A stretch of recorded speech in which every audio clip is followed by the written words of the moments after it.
know something, brother? Observe this, brother. This is what we call a rag sheet, brother. They say the Giant is going to win the match. They said Macho Man was hurt. This is like this. Tremendous power behind it. Bruno, what do we know about his opponent? There goes another clothesline. Well, in all honesty, I can't say that I know that much about David Meltzer. I know this, that obviously he's not a veteran. He may have only a few years' experience. But unfortunately, when you put a man like... Welcome to another episode of Newsstand versus Newsletter. My name is the future Hall of Famer, Scotty B. Please ignore the mic. Not a lot of room on the desk, so you're going to see my beautiful microphone the entire episode. I'm going to bring in my beautiful co-host, Mr. Andrew, no last name needed, but gave it away last episode, which I assume you're all watching on stream. There he is. He's got his shirt on. What's the shirt say? The pro wrestler. Looks like Eddie Guerrero. It is. Yes, yep. My Red Sox again. Took out Tampa Bay, which I called the last episode. Were you watching that Dodgers-Giants game that's going on right now? Watched a couple minutes of it. I took a quick little nap, but that looks to be the only series that's going the full 5. Well, I like the idea of Houston. I think we're going to beat them in 6. Go to the World Series again, baby. All right, so today we're going to do 1999, the year we all thought we were going to die. Yeah. People did lots of drugs on New Year's Eve that year thinking that was it. It was all over. I'm going to go over, just jump right into it, man. I'm going to jump right into the year in sports in 1999. In that year, April 17th, my birthday, and this is for the NFL, Tim Couch got selected by the expansion Cleveland Browns with the first overall pick. And that guy got shit on, man. He was actually not a bad quarterback. I don't remember him at all. He was just like, he got destroyed by his offensive line. It was not a pretty scene. Also that year, Barry Sanders retired in July. Do you remember when that happened? Remember how shocking that was? Yes. It was just out of the blue.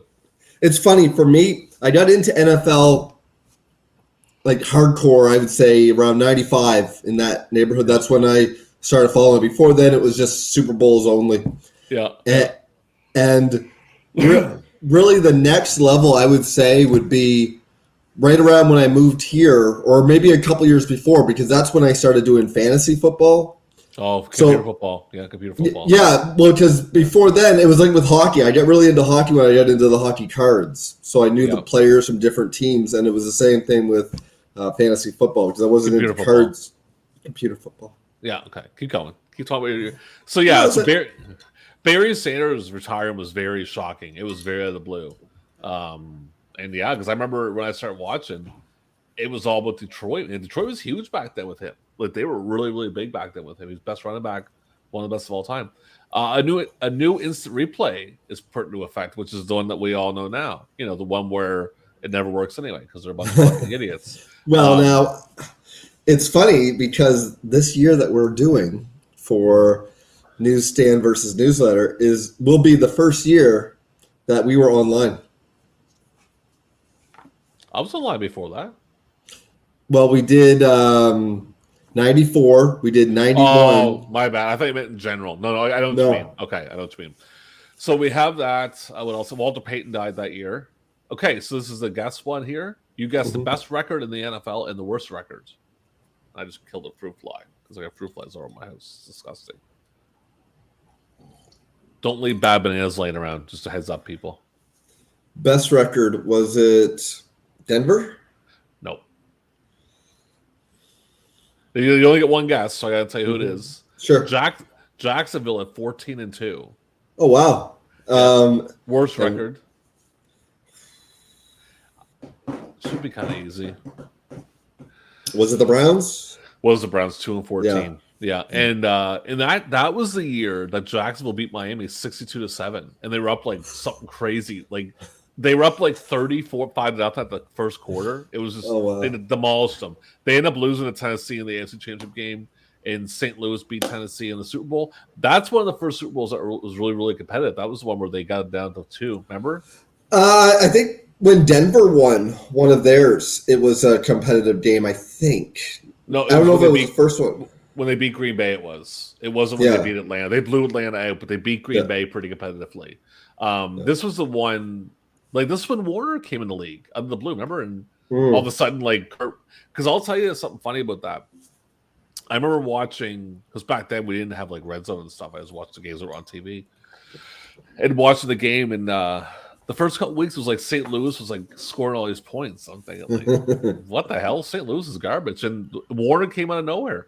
And Hold on 1 second. Hold on 1 second. Go ahead. Hello? Oh, look at this. Answering his phone. Mid-podcast. What kind of shit is this? I'm sorry. I thought it was... This mid-podcast answering his phone. I thought it was a package that would be pertinent to this program. It was just bullshit. Yeah, that's great. I'm not editing that. That's staying in. That's staying in, by the way. It's staying in. So as I was saying, to people who didn't watch football then and they hear the stories of Kurt Warner, it was legit out of the blue. Like, nobody knew who this guy was. Like, well, they're making a movie about him, man. It makes sense. Like, no one knew who he was. He was nobody. He got cut by a bunch of teams. Wasn't he in arena football? Yeah, he was in arena football. He was like packing groceries or some shit. Comes out of nowhere. Because not to go too into football, but I was a big football guy. Trent Green was the guy in St. Louis. Like, he was the guy. He gets hurt. Warner comes in. Vermeil's crying at a press conference like he always does. And then Warner just out of nowhere becomes this beast. And I remember thinking, it's a one-time thing. But anyway, they beat Tennessee in the Super Bowl. These are the awards. Well, MVP was Warner. Coach of the Year, Dick Vermeil, because obviously he was out of nowhere. Because they went 4-12 the year before. They were 4-12 the year before St. Louis was. Offensive Player of the Year, Marshall Faulk. Defensive Player of the Year, Warren Sapp. Offensive Rookie, Edgar and James, which makes sense. Defensive Rookie, Javon Curse. NFL Comeback Player of the Year, Bryant Young. Not Warner? He was never in the league. He was on the backup. He never really started. Like, he was a third string dude. Did he do any exhibition? Any preseason snaps? He was nothing. Listen, like, you can't give that. Anyway, so Walter Payton of the Year award goes to your boy Chris Carter of the Minnesota Vikings. And the MVP of the Super Bowl is Kurt Warner. So now we're going to baseball real quick. Guess the best record or worst record. And I'll give you one hint. They're in the same division. Is it Yankees and Orioles? No, Atlanta and Florida. Atlanta's 103.59. Florida was 64.98. I thought there's nothing wrong with guessing the Orioles. Cy Young went to Randy Johnson in the NL, Arizona. Cy Young for the AL was Pedro Morales. MVP for the NL was Chipper Jones of Atlanta. It was Pedro Morales, was it? Or sorry, Pedro Martinez. I'm in the wrestling zone, brother. I'm in the wrestling zone. It's so funny. It's so funny because I was just thinking about Pedro Morales because I was skipping ahead and I was reading wrestlers who died in '99, and there's a guy. We'll get there. Yeah. So MVP of the AL was Ivan Rodriguez of Texas, who's a guy who doesn't get any credit, man. Like, Punch. He was really good. The Yankees beat the Atlanta Braves 4-0 in this World Series because the Yankees owned the late of the 90s. Like, nobody beat them. NBA, I remember a time when there was a real debate over who was better, Rodriguez or Piazza. Oh, yeah, it's a good one. I would more. Piazza was more like, I think Rodriguez was more of a hitter. Piazza was more all around better. Probably. Anyway, NBA. Time to guess the. Actually, this is an interesting thing. The lockout was from July 1st, 98 until January 20th, 1999. So that almost wiped out a whole season. Oh. Jordan retired for a second time on January 13th. I want you to guess the best record and worst record, and don't forget it's only half a season. Best record Lakers, and worst record Grizzlies? No, best record San Antonio Spurs at 37-13. Worst record LA Clippers 9-41. MVP Karl Malone, Rookie of the Year Vince Carter. We all remember Vince Carter. Defensive Player of the Year Alonzo. Who just retired last season. Exactly. Yeah.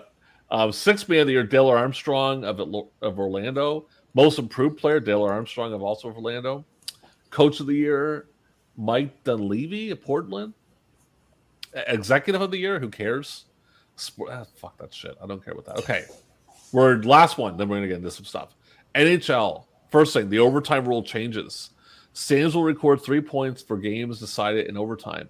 2 to the winning team and 1 to the loser. In addition, overtime we play with 4 skaters per side instead of 5.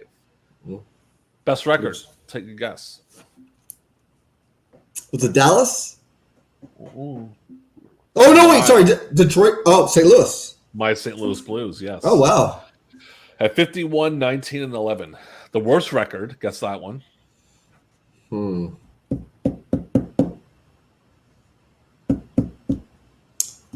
Is that Islanders? Atlanta Thrashers. I'm pretty sure they're an expansion team. Yeah, 14, 57, and 7. Cup final, Jersey over Dallas, 4-2. And that's a random one with Jersey. But anyway, whatever, Cup. Let's just see real quick. Art Ross went to Yager. Who's still playing? Is he still playing, really? Where's he playing? Not in the NHL, but he still plays in Europe. That's insanity. Conn Smythe, that is nuts. That man has been around since 1990. I think Dominic Hasek still plays, and he's older than Patrick Roy. That's fucked up. I know. Conn Smythe went to Scott Stevenson of the Devils. Hart Trophy went to Chris Pronger of my St. Louis Blues. And let's see what else we got. Most goals, Pavel Bure. Let's see. Yeah, whatever. And Vezina went to, oh my God, what was that Washington? I can't pronounce his name. Ole. Cole's that. You remember that guy from Washington? Oh, yeah. Yeah, anyway, he got it. Ole the goalie, they used to call him. Yeah, that's how I think it was just the easy way to put it. Anyway, so that is the year in sports in 1999. I can close that tab out. And we are done with that. And so let's get into the year of wrestling in 1999 because it is a very, very interesting year with some very bad things that happened. Do you want to start? We'll go through the year real quick, kind of talk about it. Do you want to just bring up the elephant in the room? What's the elephant in the room? Well, the biggest story of 1999 pro wrestling. Oh, yeah. Yeah, that really sucked. We're referring to, of course, Owen Hart's passing, and that one was a shocker. I remember watching that over at my friend Anthony's, and we had been kind of flipping between the Jesse Ventura. Oh, that fucking movie was horrible. I remember that. Yeah. Jesse Ventura movie, and watching Over the Edge through Scramble-Vision because we didn't pay for B-level pay-per-views. Not to cut you off, I had that box at the time. I remember watching it over the box, but I did not have it on. I hooked it up once the accident happened because someone had called me and told me. But keep going with your story. Yeah, and we were watching it, and they had the pre-taped interview with Owen as the Blue Blazer, and then it comes back, but it's just showing the audience, and you can tell that it's just the audience, and then you hear Jim Ross and Jerry Lawler. And I want to say also, just on a lighter side of the year, I think it was really the last good bit for WCW. I know that after June, unwatchable until its demise. Some people say it's good the last couple of months, but at that point, who cares? Well, I've seen some of the last pay-per-views. It's not horrible because they're trying to put guys, but it's done. It's over. I mean, but yeah, the Owen thing. And my story behind that is I was at home just watching the same deal. I think I was trying to watch the Jesse Ventura movie. I'm pretty sure when I watched it originally, I heard that something had happened. I went and grabbed the little box, and remember you hooked it up and you did the little press buttons, got it straightened, and what I thought he was okay because the fans were cheering, and I just assumed in a football way, thumbs up, good to go. And then I was watching the Jesse Ventura movie, and I found out through that because it said in the news, wrestler dies at event. And I was like, oh my God, Owen's dead. What the hell? And it was, we actually talked about this afternoon, me and you. It's a very unfortunate situation.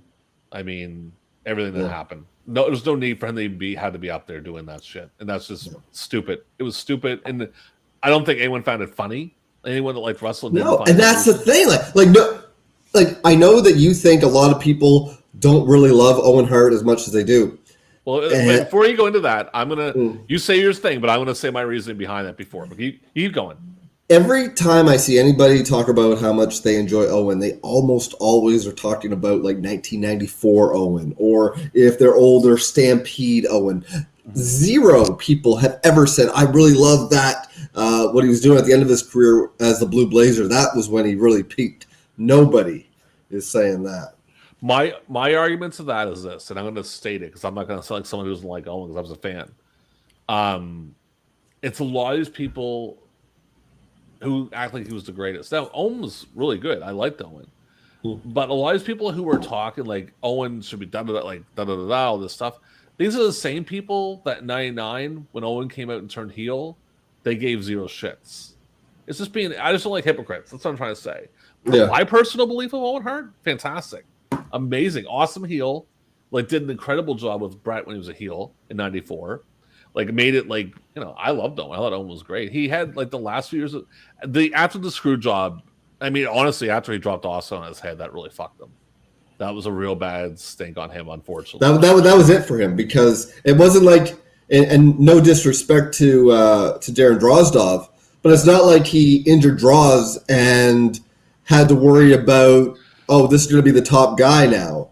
Yeah. This was Austin, and by Mania, if you didn't know Austin was the guy like that they had pegged for the future, then you just haven't really been paying attention. You knew what the Rumble was. You knew before that. Like that run when he's stunning everybody, you kind of had an idea. And once Bret was gone, it was Austin. Oh, I'm saying like Mania 13. Yeah. Like by Mania 13, you could tell that Austin's the guy in the future. Yeah. More so than like Taker or anybody like that. And the fact that, unfortunately, Owen, and I'll tell you, that was a hell of a match before Owen hurt him. That was a real good match before Owen hurt him. But regardless, enough of that. But it was a really sad situation. I think everyone agrees. That year was weird. That was a weird year. I mean, now we met that year in high school. We did. Yeah, when I stalked you at the classroom. And that was my first exposure to ECW. I heard about it, and we talked about that before. Let's see what else, 99. I mean, for me, that's when I started my tape trading. That's when I started watching stuff that I otherwise, like prior to that, my only access to non-television wrestling was through tapes, was through different video rental stores, with the hopes of seeing something like Houston All-Star at Major Video or different WCW tapes that were just not the Coliseum Home Videos. And then to be able to trade for ECW or All Japan or whatever was great, because all I really had to offer at the time was nothing. You didn't have anything. No, I did. I had tapes that I had taped from renting, and also stuff I taped off TV. But I always thought the stuff that I had was readily available. You probably, like, if you were a hardcore wrestling fan, you probably had the same stuff and more. Yeah. And it wasn't until years of doing it that I was able to amass a decent collection. But here we are with Newsstand versus Newsletter. Oh, we had to get right off that topic, so we're going to go right to the. Are we jump right into the awards? Are we now? Is that well, no, because I wanted to discuss the injury report. Okay, you 99. Go ahead. You go ahead. We have Steve Austin suffered sprained ligaments in both knees as a result of a post-match attack from Hunter Hearst Helmsley on the July 26th Raw's War from Cleveland. Darren Drozdov was left paralyzed from the waist down on October 5 after landing awkwardly on his neck after an attempted running Liger bomb by D'Lo Brown. So that happened this year as well. So just an overall down year for that. David Finley severed a nerve below his left knee when Brian Knobbs sent him through a table on July 25th. You don't say Brian Knobbs hurt somebody. I know. It's a miracle. The Safe Boys are actually doing something nasty. Yeah. Then we have Bill Goldberg suffered a severely bruised ankle and re-injured his knee at Slamboree on May 9 when Bret Hart attacked him during his match with Sting. Goldberg returned to Nitro on July 5th at the Georgia Dome. Tommy Golden broke several ribs in a tag match with J.J. Johnston against Chris Kruger and Mr. Ooh La La on February 5th in Reading, Pennsylvania. He missed 3 months. Eddie Guerrero suffered a broken hip, punctured liver, and severed calf muscle in a car crash on January 1 in Tampa, Florida. Guerrero missed almost 6 months of action but made a full recovery. Hollywood Hogan suffered torn ligaments in his left knee after Dallas Page put him in a figure 4 leg lock around the ring post. Now, what I love about these injury reports is the mix of like legit and then the stuff like this. Jason fractured his neck on February 18 in Johnstown, Pennsylvania, after being powerbombed by Chris Chetty. Surprisingly, Jason missed just 2 weeks of action and later competed while wearing a neck brace. Toshiaki Kawada broke his forearm while striking Mitsuharu Misawa with a spinning back fist during their All Japan Triple Crown Championship match on January 24. I remember that. I think I remember that injury. I remember seeing that. Well, that match is the match with the Gonzo bomb. Yep. Okay. Yep. Amazingly, Kawada held on to win Misawa's crown, but missed 3 months and was forced to forfeit the title. So he won the match after finally beating Misawa after years, and then had to forfeit the title. Yeah. On August 23rd, Kawada accidentally bumped heads with another wrestler during a 6-man tag match and experienced double vision. He underwent several unsuccessful surgery and, as of press time, had not returned to the ring. I did not know about that. It's an concussion. Yeah. That is. Kenta Kobashi. I mean, PWI really coming through with some international. Yeah. Well, this is 99, so they're getting better with it. Yeah. Kenta Kobashi suffered a broken nose in a June 11 match against All Japan Triple Crown champion Mitsuharu Misawa in Tokyo. Kobashi was expected to miss 1 month, but returned less than 2 weeks later. If I'm not so... That may or may not be the match that I really loved with Kobashi and Misawa in the summer of 99. That was on one of my comp tapes. What's the name of your comp tape again? I don't remember. Jerry Lynn suffered a broken nose and a concussion during his match with Rob Van Dam at ECW Hardcore Heaven on May 16 in Poughkeepsie, New York. He returned to action 12 days later. Yeah, because he's a fucking psycho. Yeah. Lex Luger tore a biceps tendon in his left arm during a match with Conan on January 30th in Los Angeles.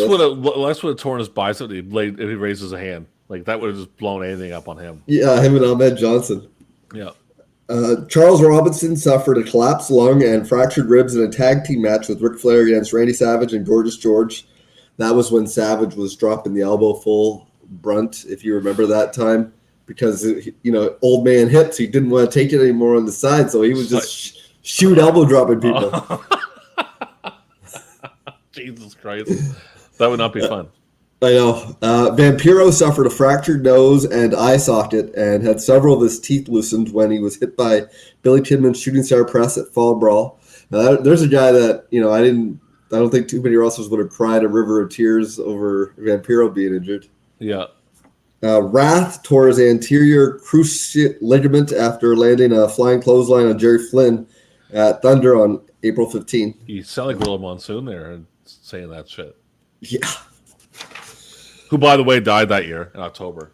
Yes, and that will lead me into In Memoriam, wrestlers and people within the wrestling community who passed away in 1999. We've got Giant Baba. Yep. Pedro Benales. Didn't they keep Giant Baba quiet for a while that he passed away? I'm not sure. Jumbo. They kept Jumbo quiet for a while. Yes. Yeah. Keep going. Well, that's like Rene Dulé, if you remember. He died in June, and people didn't find out about it until December. Yeah, that's wild. There was another one like that. It was you ever watch Degrassi Junior High or Degrassi High? Vaguely. Do you remember Wheels from Zit Remedy? He was with Joey and Snake. They were like the three boys. He had glasses. Well, I just happened to be looking one day through Wikipedia looking at Degrassi, and he died in 2005, and people didn't find out about it until 2012. Fuck, you'd be pissed if you were him. Come on, I want the eternity. So we got Pedro Benales, Brady Boone, died that year. Lord Jonathan Boyd, El Cavanario, Brazo Cibernetico, Dice Man, Dan Curtis, Johnny Eagles, Owen Hart, Junzo Hasegawa, Brian Hildebrand, also known as Mark Curtis, Emikio Kato, Ann Laverne, Joe LeDuc, Paul Lloyd, Yule Lovett, which is a great name. Yeah. Gorilla Monsoon, another great name. Sam Muchnick, Boyd Pierce, the Renegade, Rick Rude, Yoshino Sato, and Sergio Villa.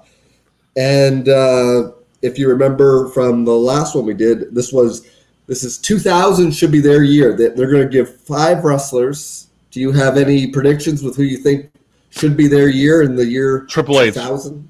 Triple H. Nope.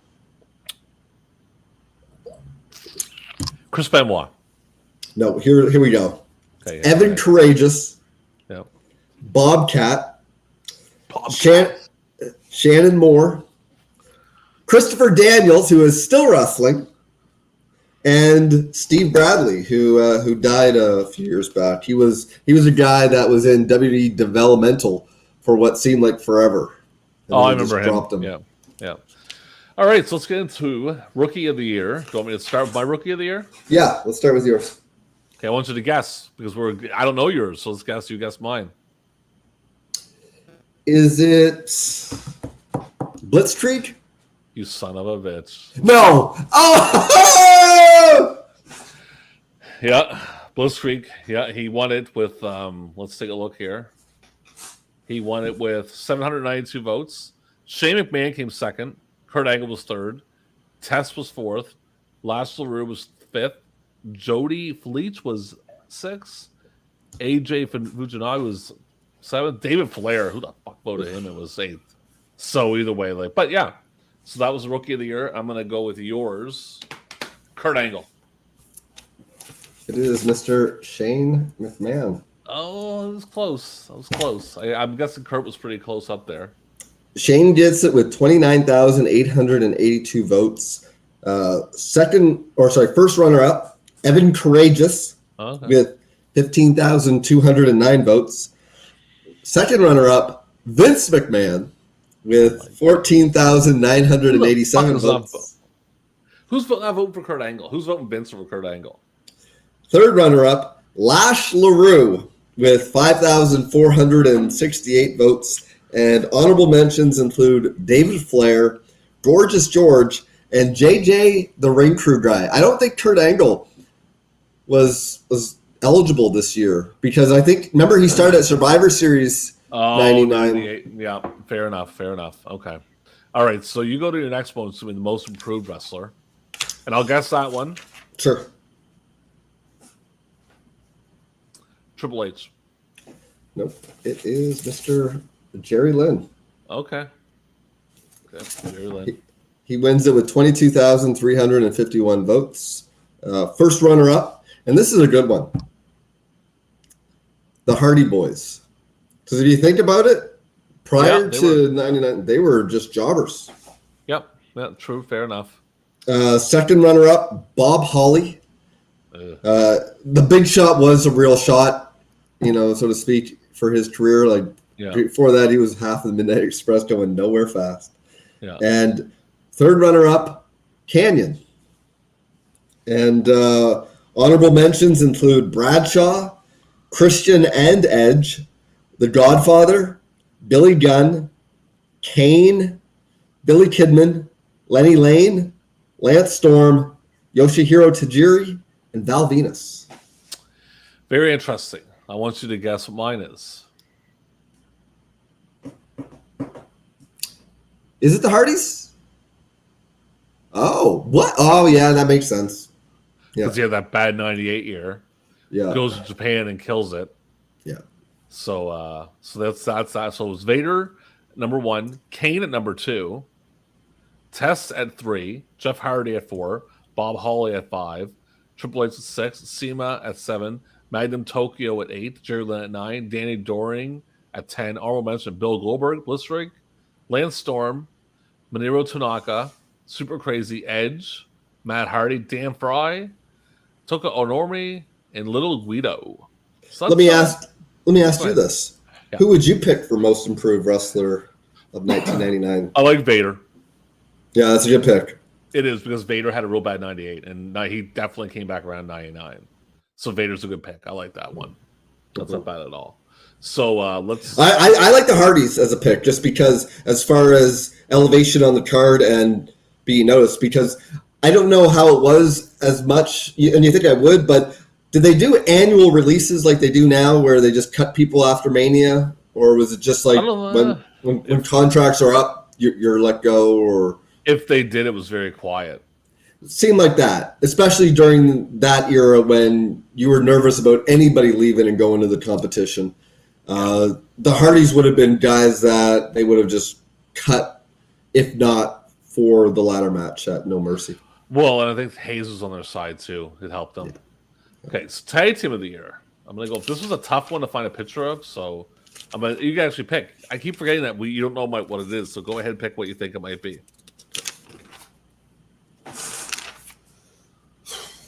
Is it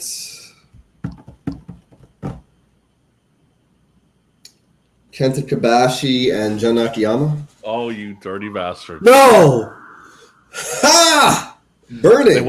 They won a bunch of yens there, I guess. I'm guessing that. But I was the only one I could find them together. There was one, but it wouldn't let me upload the pictures. So it was like, God damn it. Like, that's a serious pain in the ass. Let me go up here because I was, you know what's funny? I was going to print off my my awards, but my printer ran out of ink halfway through. So I kind of fucked up there. So let me just go search for Tag Team of the Year really quickly. Where is it hiding at? Okay, Tag Team of the Year is not, it's here. But where's it at? Welcome to the world of unprepared podcasting. Yeah. Well, it's not my fault. I just couldn't print it out. Let's see. Best name. There. No, I got it. It's not my fault. Yes, exactly. Akiyama and Kobashi got 1,872 votes.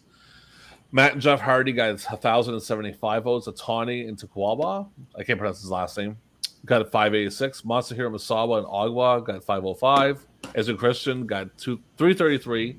Benoit Malenko, 118. Road Dogg and Billy Gunn, 117.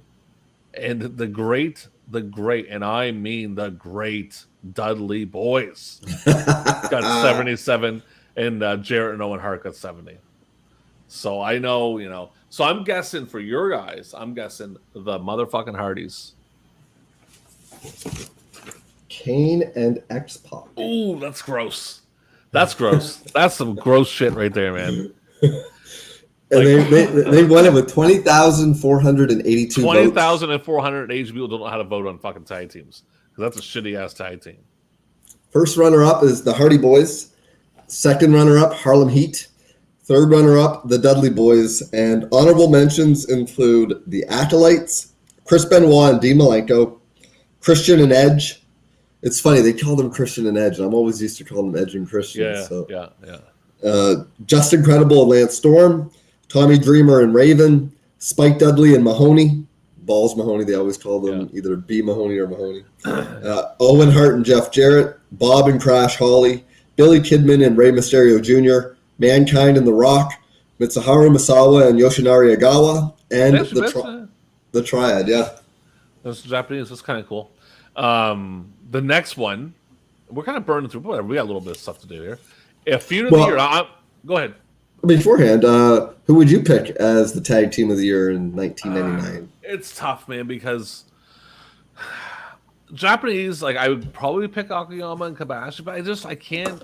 I love their stuff. I always love any Japanese stuff, like All Japan, but it's so blended together. I don't know the year from the year. Do you know what I mean? Well, let's go with, at the time, you as a fan watching a variety of different shows and products in 1999. Benoit Malenko. Yeah, that's a good pick.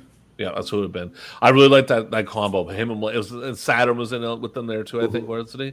Loved it. That was really good. And I remember they had Bigelow and Canyon and DDP together. Yeah, it was Saturn and Raven. And I thought Saturn went over with Benoit Malenko at one point.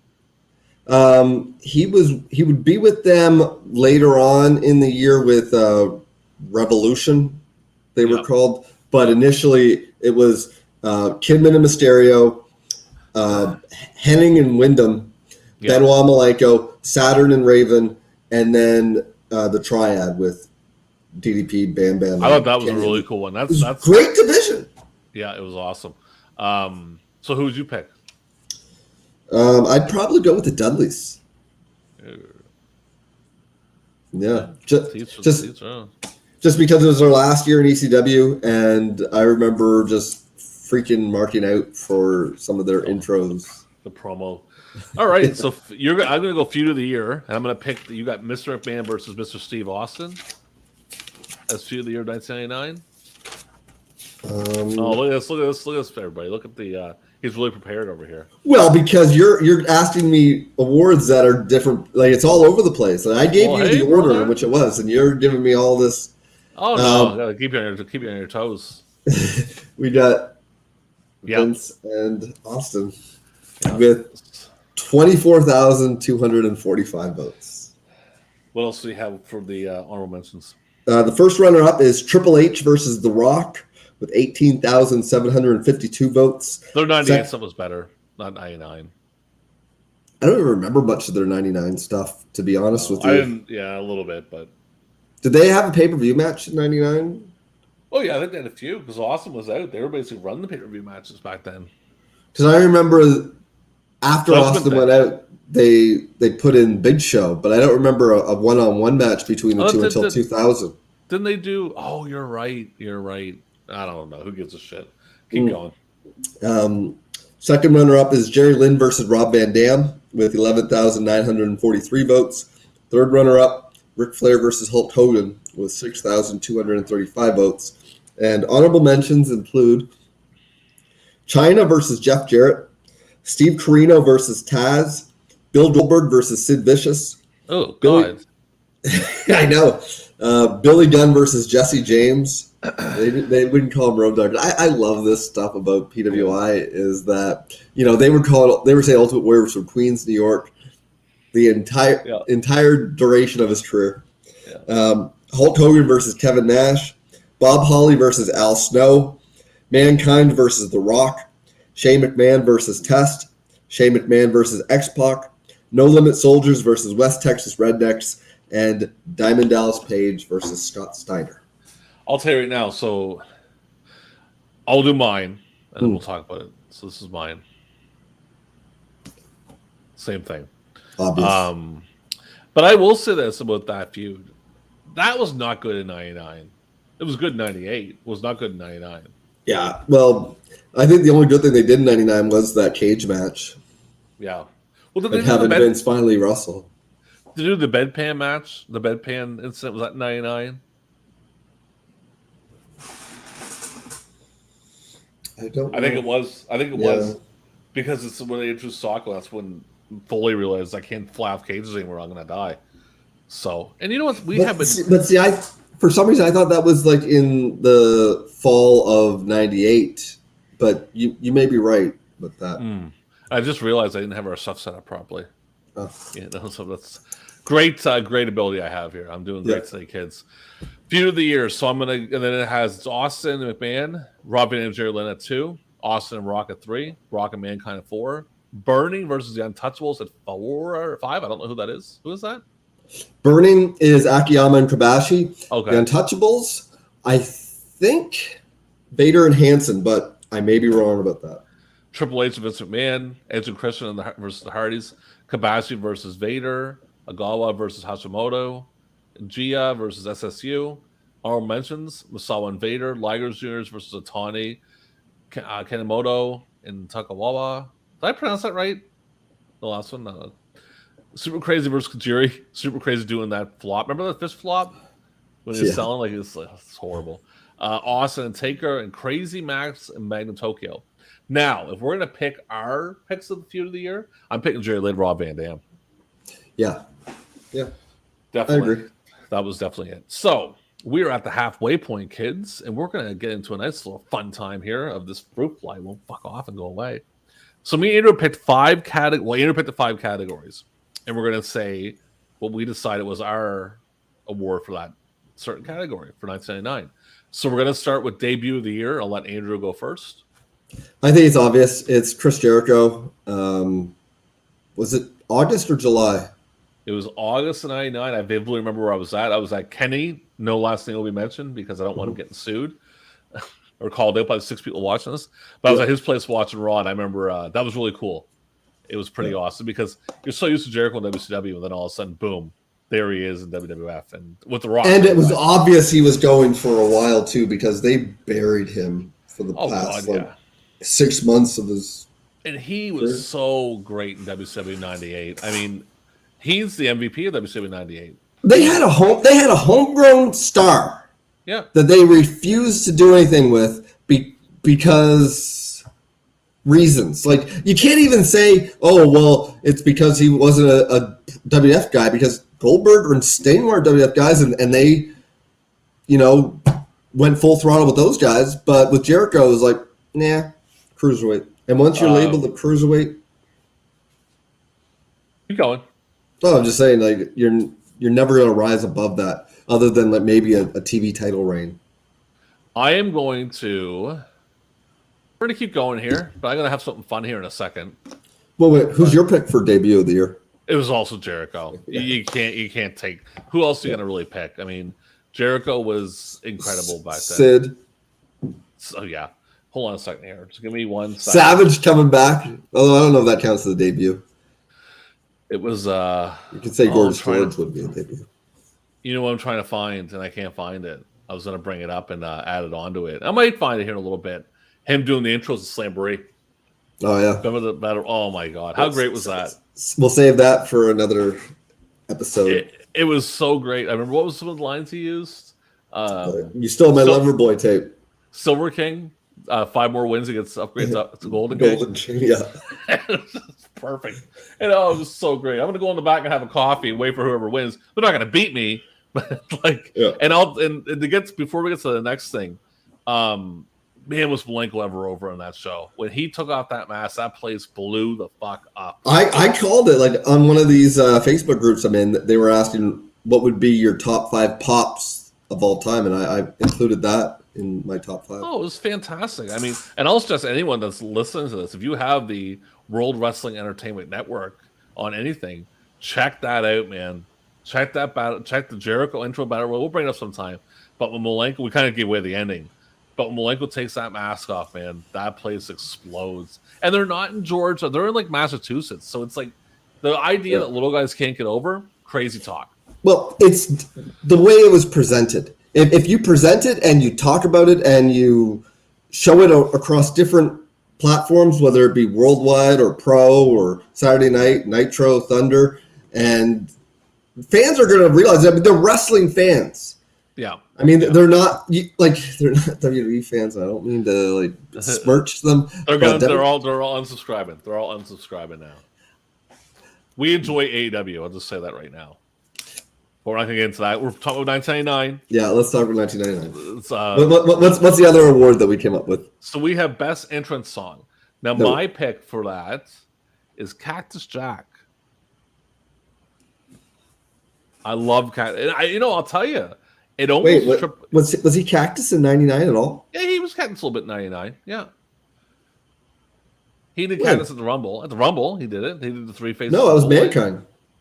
Well, either way, he was Cactus once or twice. Whatever the hell it is. It's still. I don't think he was Cactus. Fine. Then I'll take that away. Because if you remember, Royal Rumble is the one where he has against The Rock, where he gets, like, brained.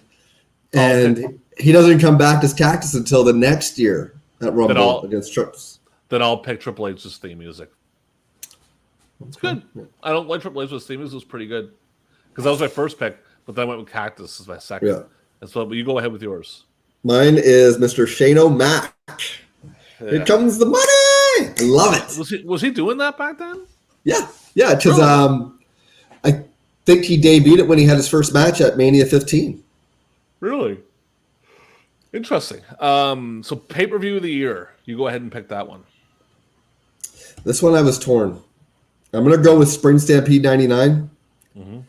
And I just want to give major props to Anarchy Rules 99, which is also really good. I picked Uncensored 99. Really? I'll tell you something about that, man. I really like that Hogan and Flair cage match. That's one of the better matches they had. I know the first blood where they're both bleeding. It's fine. I liked them. I did a review. I liked it. I watched it. I remember watching it live as it was happening because we used to get WCW pay-per-views up until Great American Bash. That was the last one. Yep. And I remember having a fun time, but I couldn't tell you what was on it other than that match. So what else was on that show? Good. I forget exactly now because I looked it up. It was hard because man, 99 was really really bad for me because I had a lady friend. I was in my last year of high school. There were some good ECW pay-per-views that year, though. But I wasn't watching them. I'm not going to talk about things I didn't watch. Okay. Let's see here. Let's see. Let's go through the card. Mm-hmm. Because I mean, if we're doing 98, it'd be a lot easier. But we have Billy Kimmon or Mike Wickrack, Stevie Ray or Vincent. Who the fuck doesn't love that? Kevin Nash over Rey Mysterio, Jerry Flynn over Ernst Miller, Hack over Bam Bam Bigelow and Raven, Chris Benoit and Dean Malenko over Barry Windham and Kurt Hennig, Perry Saturn over Jericho, Booker T over Scott Steiner, and Hogan over Flair. I mean, you know, it's just it's each their own. But either way, the next one we're gonna go with is best commentating team. Yeah. So you go ahead. I really like Joey Styles and Cyrus, also known as Don Callis. Same thing. You did the same. Yeah. It was tough. I kind of wanted to go Tony and Bobby, but Bobby wasn't really. He was done. He didn't give a shit anymore. Bobby. Now, where was he drunk? Was he drunk at Hogwild '96? Well, and plus, Dusty turning heel meant no more Dusty on commentary. Yeah. And I don't know how you feel about Dusty, but I thought he added to it. I wasn't really. I could take him or leave him. I didn't hate him, but I wasn't like a big fan by any way of the imagination. I just thought that without him, there's no difference between that and a Nitro. So you need to have something different about the pay-per-view. So gear, which makes me feel really, and nothing against anyone that's gay, but it makes me feel like I'm attracted to men who wear certain gear. But is it my pick to pick? Yeah, you're first. Scott Steiner with the bicycle shorts. No, he was Big Pump in '99. Yeah, but I'm just saying, like, his style of trunks were the ones where there's a little bit of leg. Well, gear itself, his whole get-up is what I'm talking about. Oh, I'm talking about what they wrestling. Oh, well, I don't give a shit. That's why I picked. So, pick what you want. I'm getting some water. Tell the fans what you think. Tell our 6 fans what you think. I'm going to go old school and go the Nature Boy, Ric Flair, best gear. All right, hold on. Keep talking a little bit. So, 1999, not the best year all around, especially for the WWF.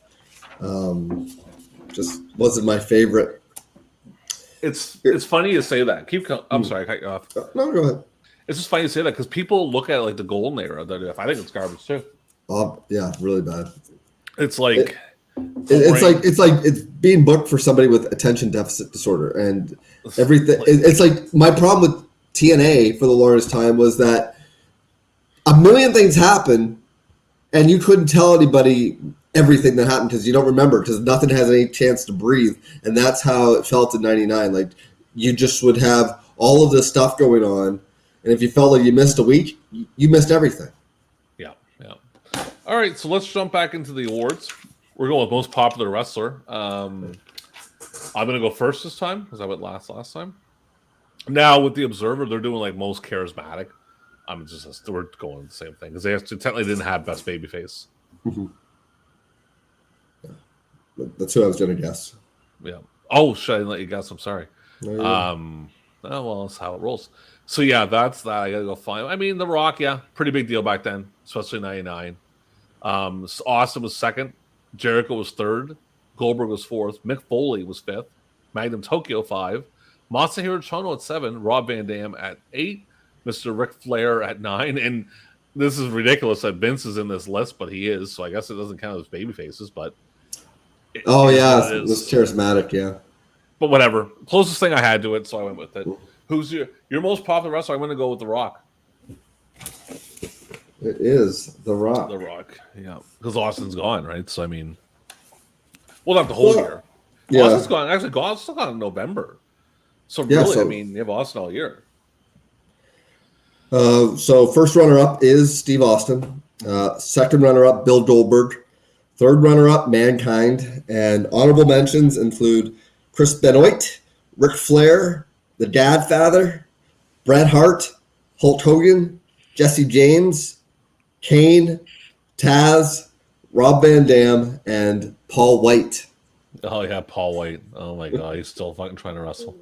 Oh, that's some bad shit, man. That's some bad shit. Okay, so manager of the year, I'm going to guess. Jesus, that's going to be tough, man. Yeah. 99. Fuck. Michael Hayes? It's a good guess. You're incorrect. It is Deborah. I was going to guess Deborah. I swear to God. That was the first thing. I was honestly going to guess her. And I didn't guess her. Damn it. She won it with 24,759 votes. Well, who else did she go up against? Let's hear the other people. This is a real murderer's row if it was a different year. First runner-up is Jimmy Hart. 15,084 what the fuck was he votes. doing in what was he doing in 99? Like I will read you the write-up for Jimmy Hart. Okay. The Mouth of the South made a big effort to return to managerial ranks in 99. However, he didn't recruit main eventers. He studied WCW mid-carders with potential. Men like Hugh Morris, Jerry Flynn, the Barbarian, and Brian Knobbs now compose his new first family. They're among the elite in WCW yet. Oh, sorry, they're not among the elite in WCW yet. But Morris and Knobbs are contending for the WCW tag title. Oh my God, man! What a horrible thing. Who's below Hart? Bill Alfonso with 14,865 votes. I put him above Hart. Third runner-up, Paul Bearer, 99. Hart. He was just like, as soon as Taker went heel in 99, Bearer just became like DiBiase in the NWO. Yeah. Bearer was 7,678 votes. Honorable mentions include Captain Lou Albano. Who the hell is he answering at 99?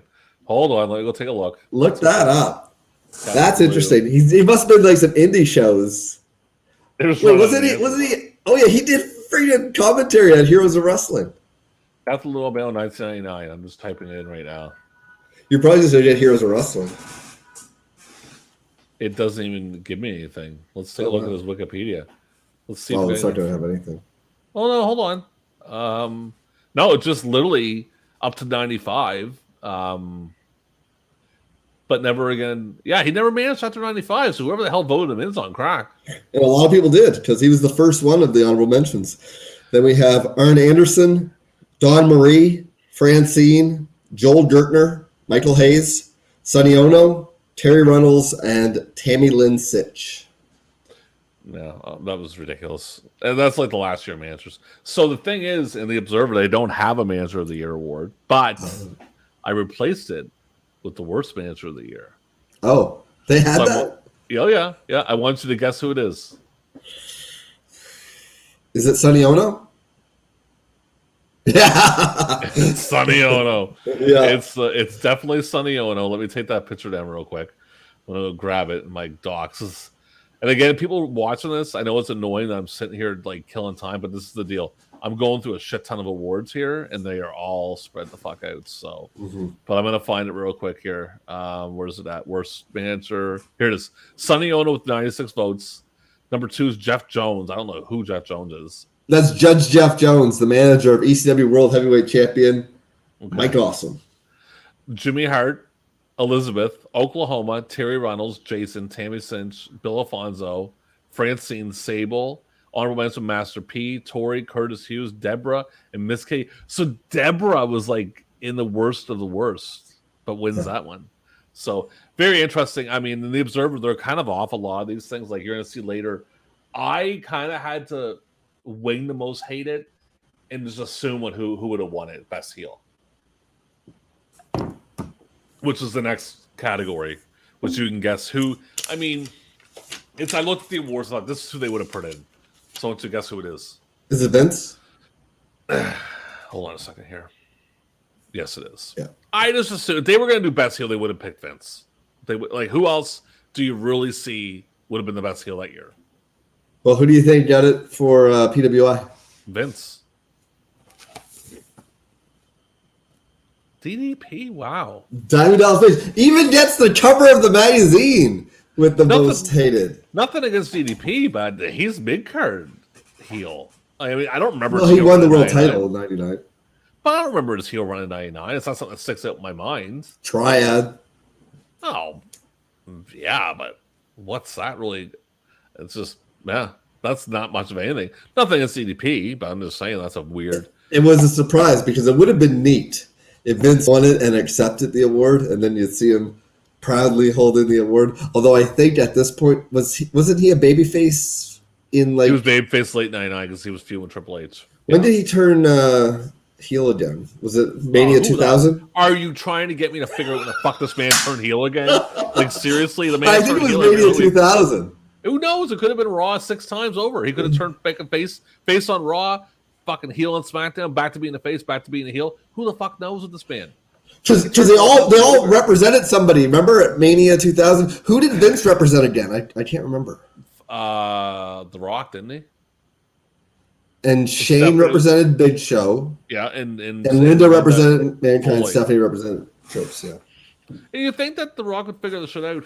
Vince fucked him over earlier. Like, get your head straight, man. Like, what are you doing?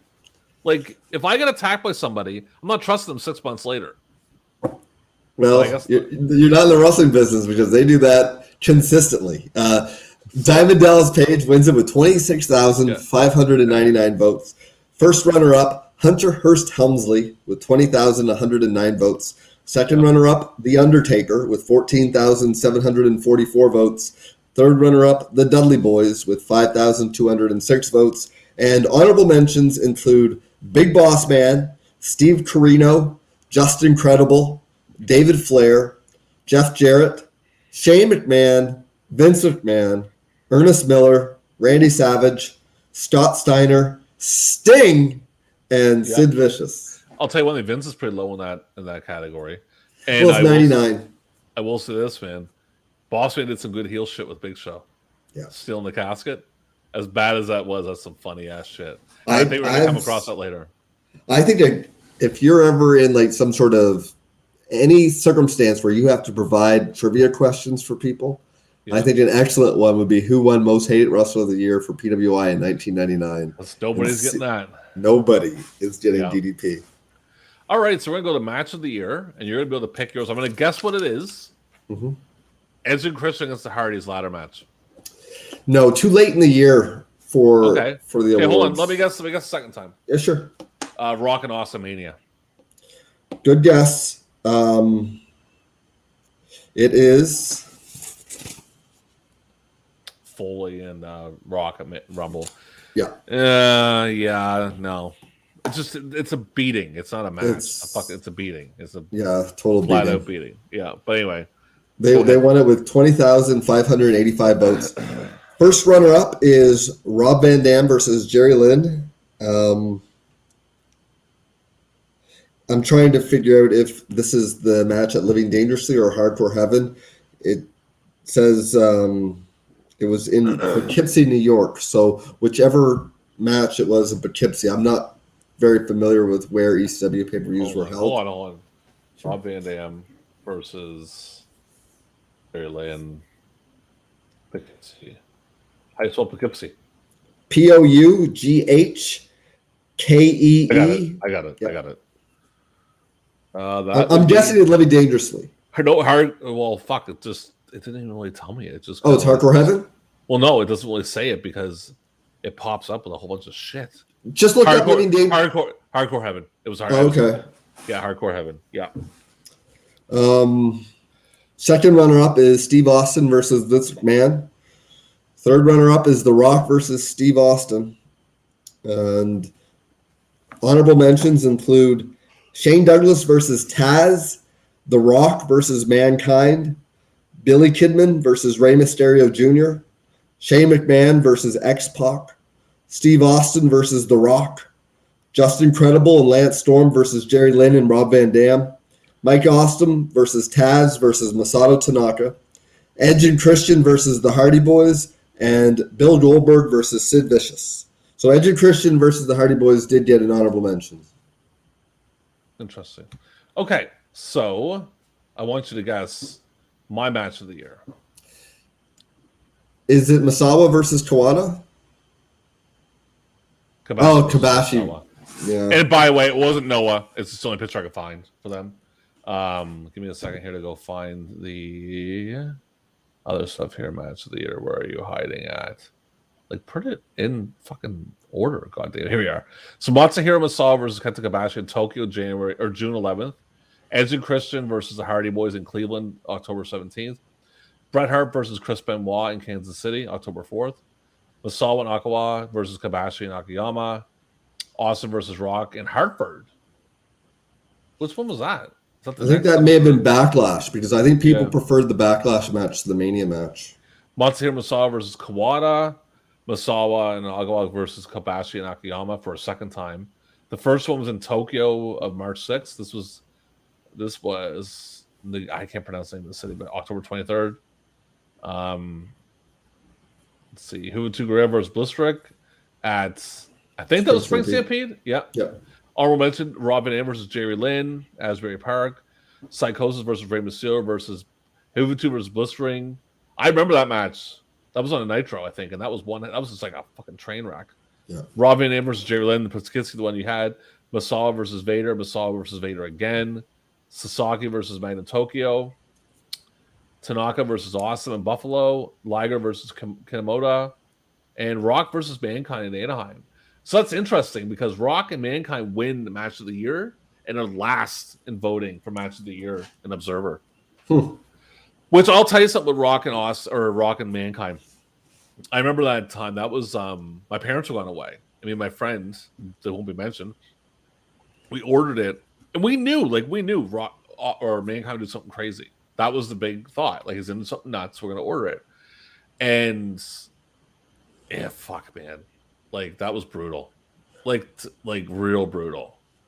And the thing is, Scott, he had brutal moments years after that, too, when you would think, okay, he's done. And for a while, he really was. And then he had that great match against Trips the next year. Yeah. He had, two good matches against Trips. And then he had that great match against Randy Orton, which is, I'm going to say, Randy Orton's career match. And he had a good match against Edge at a Mania. Yeah, I know some people who liked his TNA stuff against people like Abyss and whatnot. I didn't see any of it. Okay, so the last one before we get to our secondary awards is going to be Wrestler of the Year, 1999. I want you to guess, because I'm up, who mine is. Is it Kenta Kobashi? Oh, Misawa. Yeah. So Misawa gets it. Let's go back up to my Wrestler of the Year. He gets it with 1,379 votes. Steve Austin gets in. He's second with 1,233 votes. Vader's third. That's interesting. Rock, Kazumo, or Great Muta, whatever. Kenta Kobashi, Mick Foley, Chris Benoit, Rob Van Dam, Triple H, and honorable mention Kanemoto. So I'm guessing for yours, I'm going to go with Austin. Steve Austin wins it with 21,008 votes. First runner-up is The Rock with 20,225 votes, so pretty close. Second runner-up is Sting with 13,089 votes. Third runner-up is Taz with 8,344 votes. And honorable mentions include Ric Flair, Bill Goldberg, Hulk Hogan, Mankind, Mitsuharu Misawa, Keiji Muto, Kevin Nash, Diamond Dallas Page, The Undertaker, Vader, and Rob Van Dam. Kevin Nash made me laugh. He was horrible in 99. So that is the first set of awards. Now we get to jump into the second set. I'll do a few, then you do a few. I'll do three. You do three. Okay. Yeah. So most outstanding wrestler is Masahiro Misawa. And this is basically by ability, I'm gathering.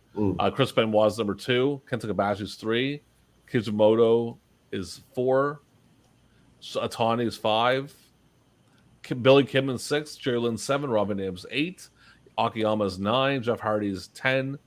Jeff Hardy and Liger both tied for 10. Honorable mention Juventud Guerrero, Super Crazy, and Tanaka. Masao Tanaka.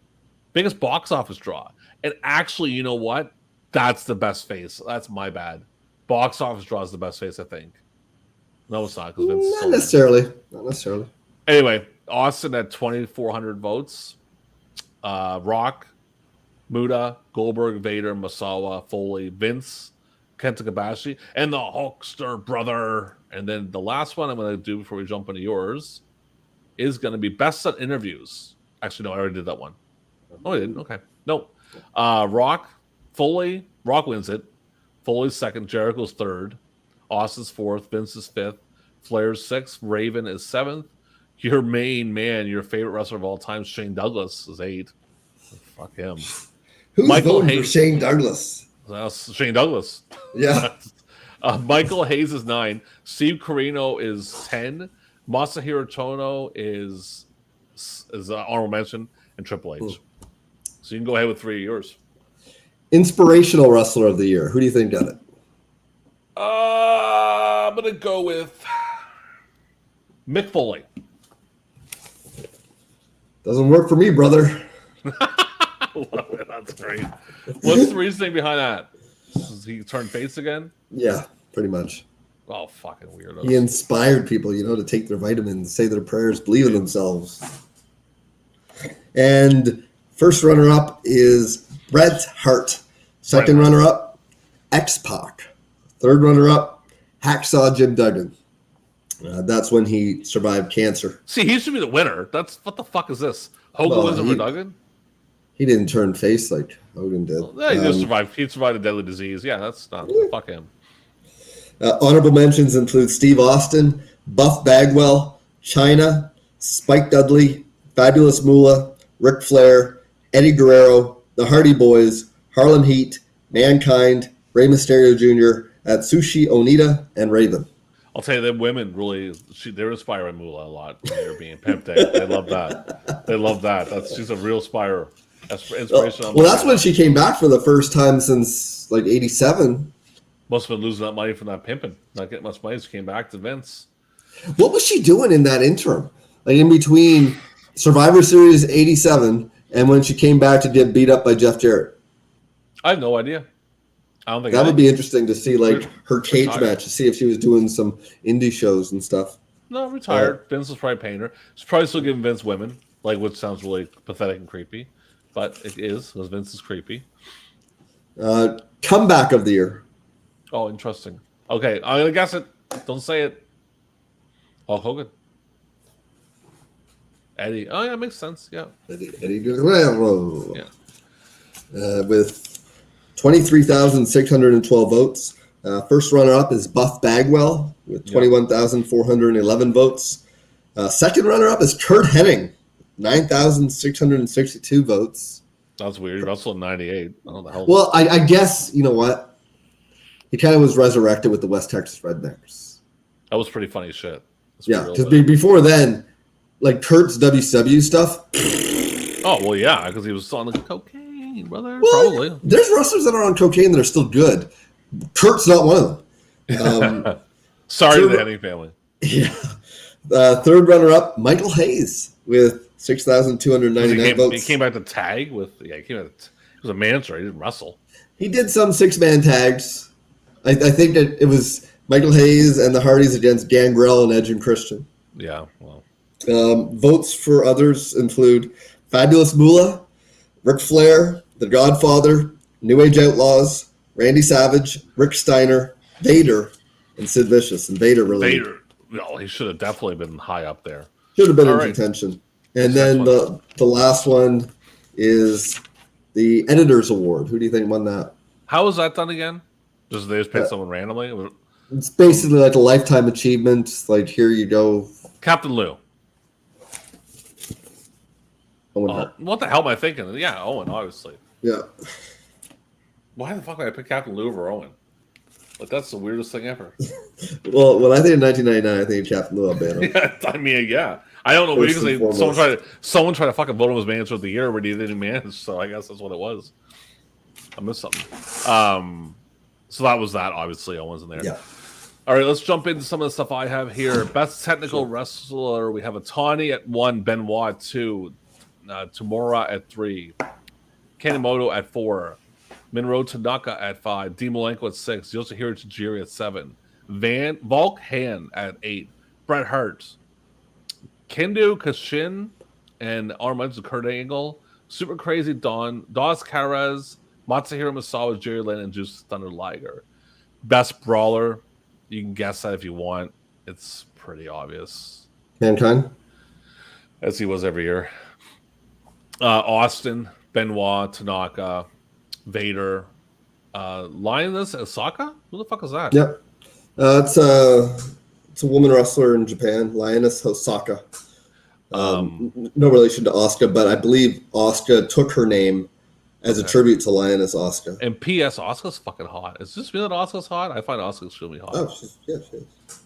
If she's watching this, I'll leave my number. I'm sure she is. Yeah, like she's one of our subscribers. Why wouldn't she be? Odds Balls Mahoney, B Mahoney, and David Finlay. Best flying wrestler. You can guess who that is. Is that Blitzkrieg? Nope, Juventud. Oh, I was going to guess Ray, if not, but Juventud, and then Jeff Hardy, Dragon Kid, Super Crazy, Rey Mysterio. Blitzkrieg was 6. Great Sasuke, Sema, Billy Kidman, Rob Van Dam, and Hayabusa. That's a sin. Yeah, running into that. Okay, so you go to your part. Okay, I've got some 2000 predictions. And first we've got Sean Fluharty from Baton Rouge, Louisiana. I guarantee he's watching. I'm sure he is. Yeah. If he survived the COVID disaster of 2020 and 2021. And been 2022, 2023, 2024, 2030. It's the roaring 20s. So we've got Hulk Hogan, Sting, and Kevin Nash will continue to play hot potato with the WCW World title. No. In 2000, I think they all had the title except for Sting. Who the fuck knows? The title changed hands every goddamn hour. Did Sting hold the WCW title in 2000? Let's find out. I would if I was a betting man, I would bet everything I own on yes. At one point he did. I don't think he did. Oh, come on here. So you keep going because I'm going to tell you something. Let's give me a fun one. We're going to do WCW champions of 2000. Okay, and I think we actually went over this one time. Let's go all the way down. Okay. Yeah, we were trying to in our private conversations for nobody else's entertainment but our own. We were trying to trace the WCW title and where the titles changed hands, which was impossible. Okay, well, you know what? This is our podcast. We can go as long as we fucking want. We're going to go to this. So the first one. So Brett vacates in January 16th. Benoit wins it January 16th. How the fuck does it happen the same day? Okay. And then because originally it was going to be Brett against Benoit at sold out, and it was Benoit against Sid. Or was it Brett against Sid? It was all fucked up. People were getting hurt left and right. I think they were bringing Jared in at one point. Right. Yeah. A big fucking shit show. Then the next night it vacates again because Benoit says, "Fuck this shit. I'm out of here."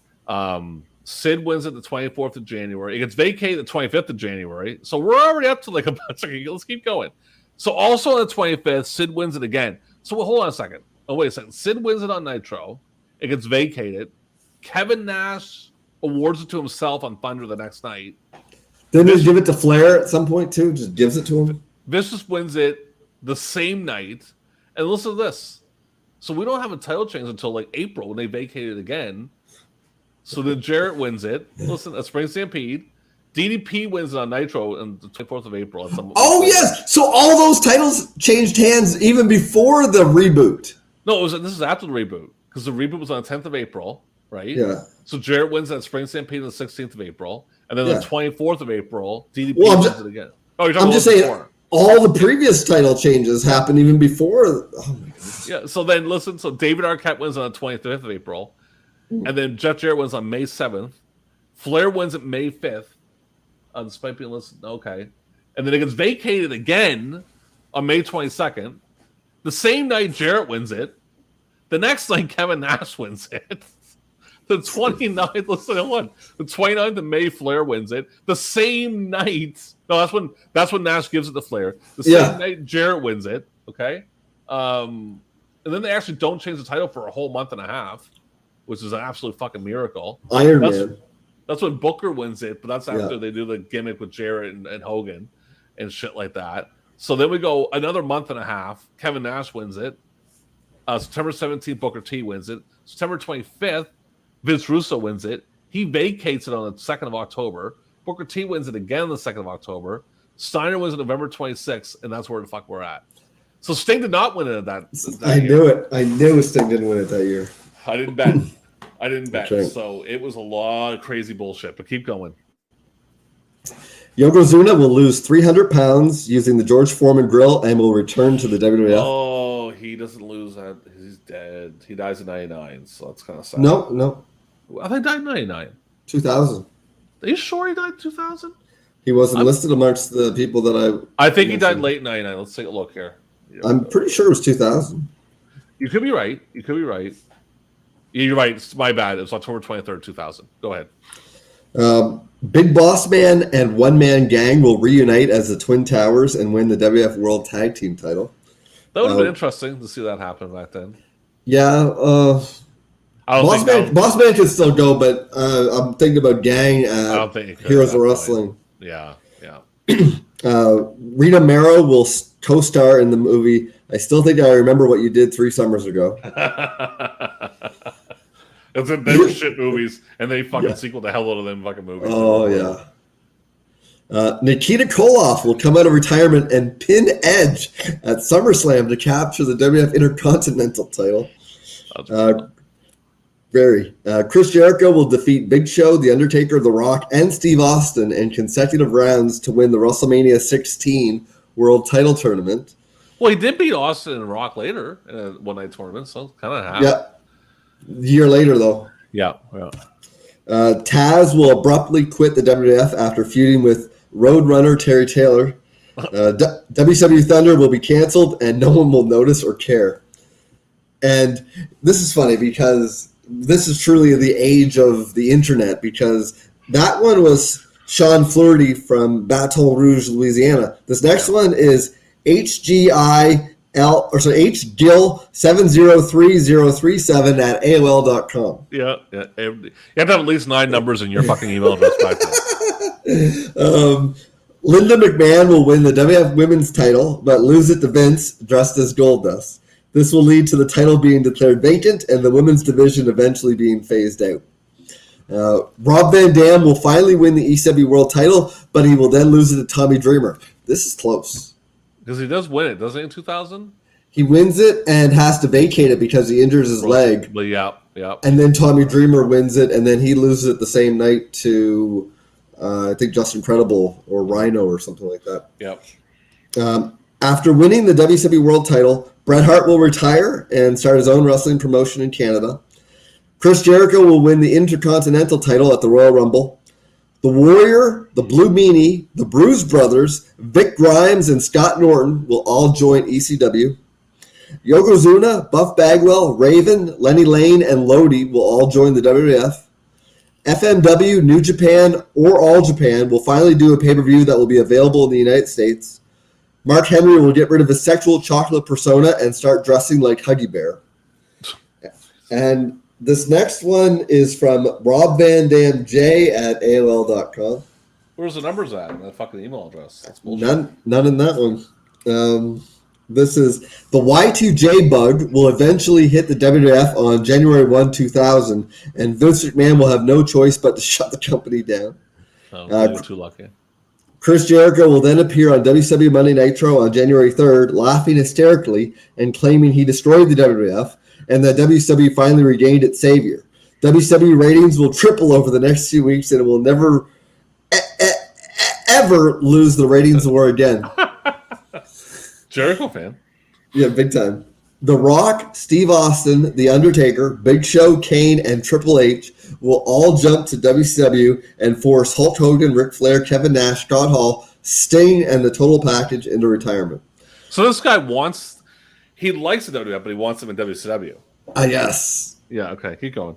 Rob Van Dam, furious with the lack of competition he has been facing, will throw the ECW TV belt down after his 2-year anniversary, announcing to ECW fans that he signed with WCW and that he didn't sell out, he gave in.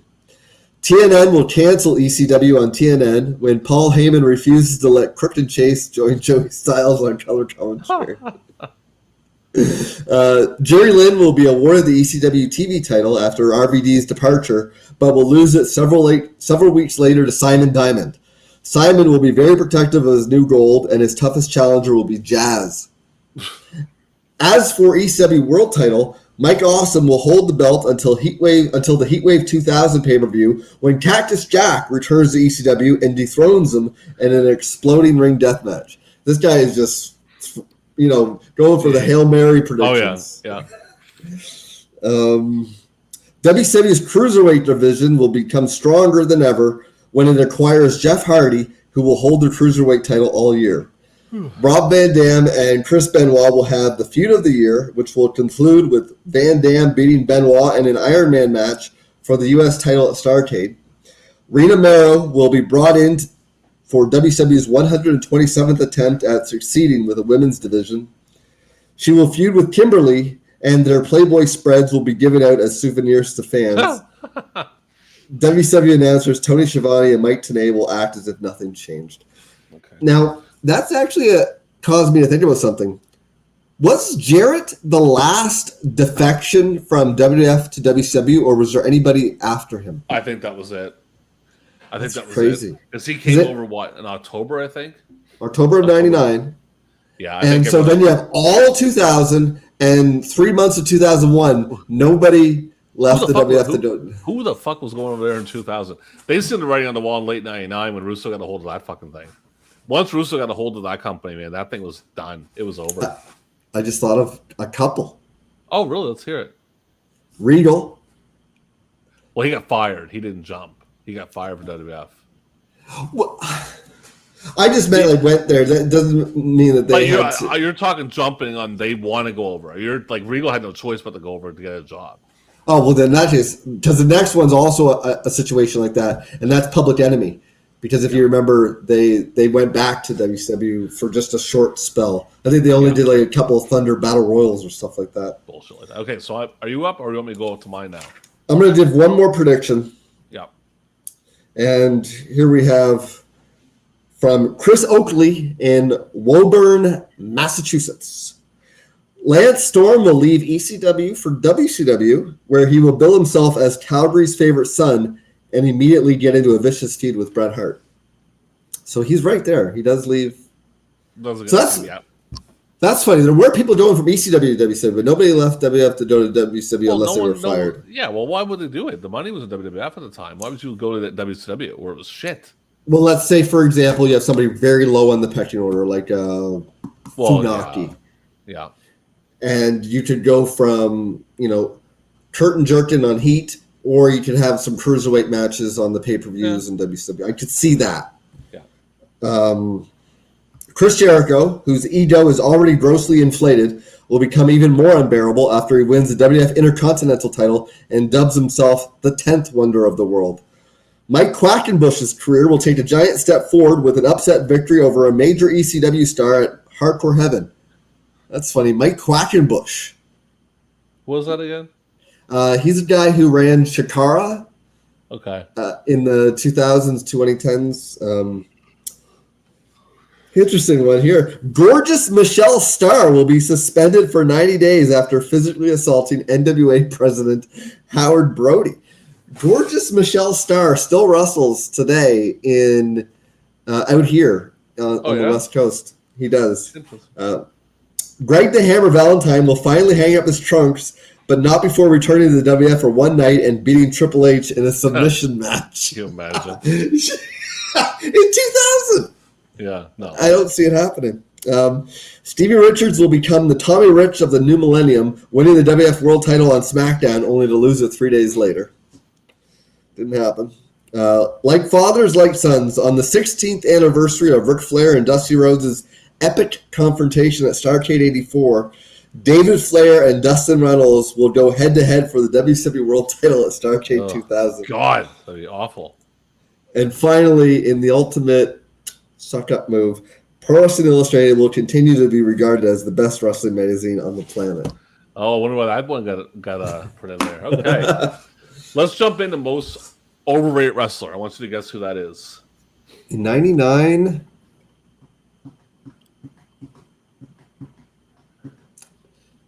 Did they give that one to Goldberg? Charming, but never tells the truth, Mr. Kevin Nash. Oh, okay. Hogan comes second, Vicious is third. The Big Show, Chyna, Lex Luger, Anita, Van Dam, Jarrett, Triple H, and DDP, Bagwell, Sting, Austin, Rock, Scott Hall. Scott Hall should be a lot higher. Most underrated wrestler. Otani? What's that, sorry? Shinjiro Otani? Chris Jericho. Number 2 is Juventud. Number 3 is Chris Benoit. Psychosis, Eddie Guerrero. Jeff Hardy, Taka Michinoku, Billy Kidman, Brian Christopher, Edge, honorable mentions, Jerry Lynn, Kaz Habashi, D'Lo Brown, Laparca, Yuji Nagata, Blissfrink, and Minro Tanaka. And the last one let's do Promotion of the Year. Guess who that is? Is it WWF? It is WWF, which I find interesting. Number 2 is New Japan, All Japan Pro Wrestling, Extreme Championship Wrestling, Gia, is that it? Am I pronouncing that right? Gaia, sorry. World Championship Wrestling, Battle Arts, EMWL, Dream Stage Entertainment. We'll do one more. Best Weekly Television Show. Is it Raw? Raw's War, which is very odd. Like, I don't know why I picked it, but anyway.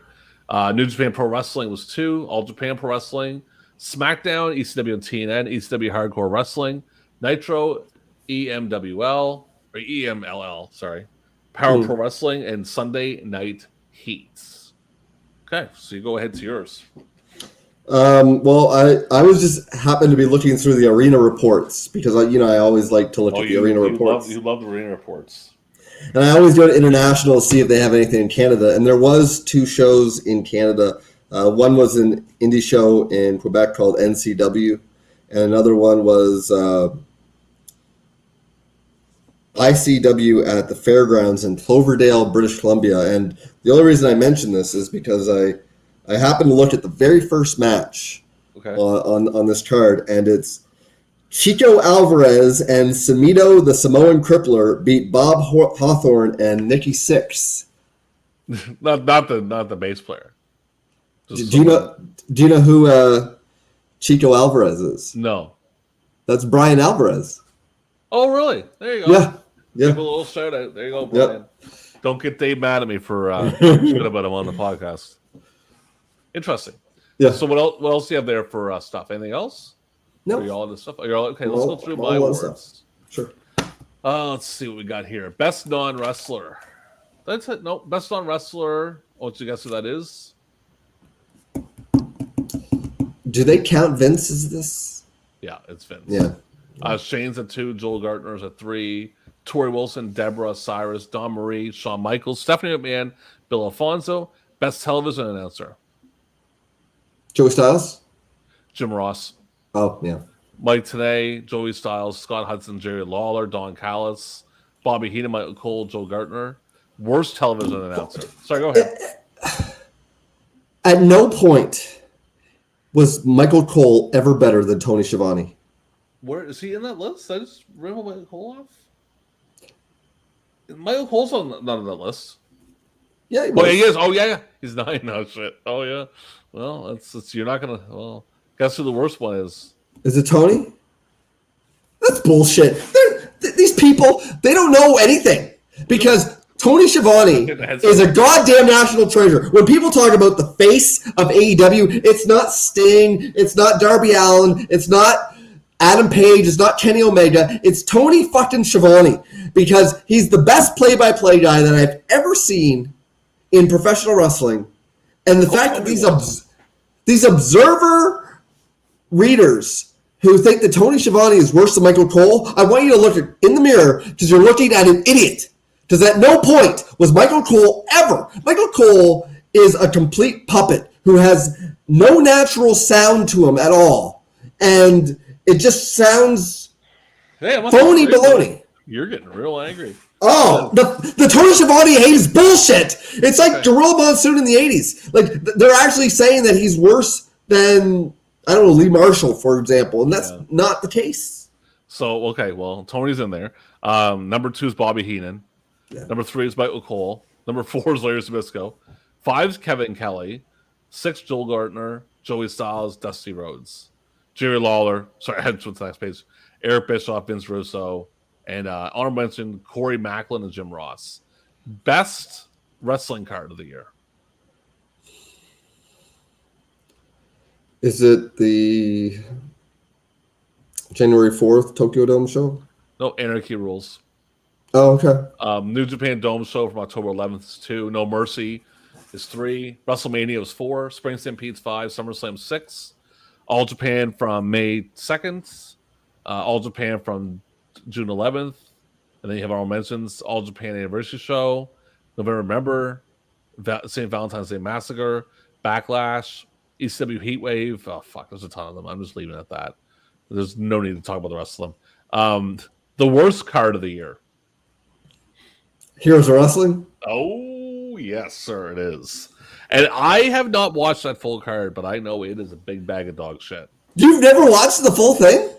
I don't think I've watched the whole thing. But Scott. I don't think I want to put myself through that kind of hell. Yes, you do. Yes, you do. Because it's one of those things where it's like a rite of passage. Like, you can't really say that, such and such is the worst pay-per-view ever if you haven't seen I've seen Heroes some of of it. Wrestling. I just haven't seen all of it. Like you know how we hate King of the Ring 95 and Starrcade 94 and stuff like that? Those look like WrestleMania 17 compared to Heroes of Wrestling. It's a shit show, bad commentary, and bad commentary really takes me out of it. I'll tell you. Go ahead. Bad crowd too. Bad commentary? I'll tell you what's fucking bad commentary. That NWA pay-per-view was dog shit commentary. They had a couple. My God, I tried to watch that shit because it was free. Yeah, that's the worst fucking shit I've ever heard in my life. Get them, and if any of these fuckers hear this, get off commentating. You suck. You're horrible. Like, it is unwatchable because the commentary is so bad. My cat's hovering. So number 2, Bash at the Beach. Number 3 is Survivor Series. Number 4, Over the Edge, which for money reasons is the worst pay-per-view. Fall Brawl is number 6. 5. Road Wild was really bad that year. Unforgiven, Great American Bash, King of the Ring, Halloween Havoc. Best wrestling maneuver. Sorry, I get tongue-tied. Is it like the sky-twisting press that Blitzkrieg would use? Dragon Kid, Dragon Rana. Oh, yeah. Yeah, and then you had Jeff Hardy at Swanton Bomb. Kenta Kobashi, Burning Hammer, which fucking, I'm surprised he didn't kill anybody. Kawada, Gunzo Bomb. Now, the thing about the Gunzo Bomb I heard is that was an accident originally. That wasn't meant to happen. He couldn't hold Masawa. But it's just weird how they put it up there. Billy Kim and Shooting Star Press. Benoit headbutt off the cage. Rocks Peoples. Get the fuck out of here. That's enough of that shit.